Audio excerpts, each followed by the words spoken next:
Šestý ročník Mezinárodního filmového festivalu v Karlových Varech skončil a tak můžeme bilancovat.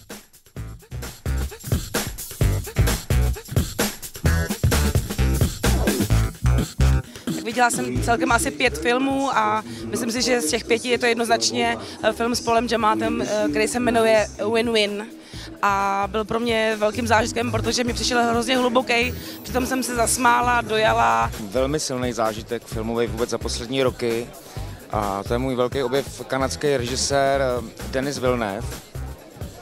Viděl jsem od něho všech 5 filmů, které mu tady šly. A jeho film Požáry je pro mě opravdu obrovský zážitek filmový. Tak momentálně vlastně závěrečný film Woodyho Allena byl bombastický.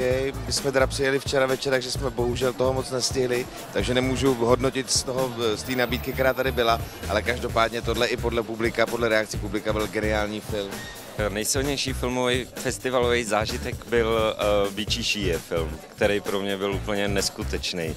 Že všechny večírky, všechny jiné filmy fajn, ale tenhle film teda mě tak uchvátil. Já jsem měla nejsilnější zážitek spoluautora, kde hrál David, který dostal cenu za hlavní mužský herecký výkon a já mu ji předávala, tak to je docela příjemná shoda náhod.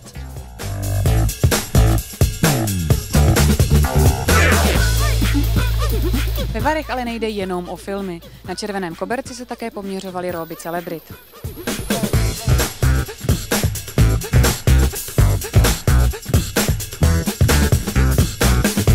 Podle nás zazářila manželka výkonného ředitele festivalu Darina Muchová v róbě od Salvatore Ferragamo.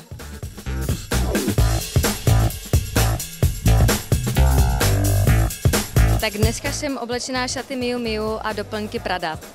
Mě to docela překvapilo, když to Prada připravila pro mě, protože nejsem příliš zvyklá nosit výrazné barvy, ale na druhou stranu, když jsem si potom oblíkla tyto šaty, tak jsem měla pocit, že to je přesně ono to, co chci. Máte na sobě, Zuzano, dnes večer? Dior. A jak se v této velké lesklé robě cítíte, jak jste se cítila na pódiu? Výborně, já myslím, že to sem přesně patří, že ty šaty jsou, kdybych vlastně nepředávala cenu, tak možná bych si je nevybrala, ale jakoby na tuto příležitost a na pódium se hodilo úplně perfektně.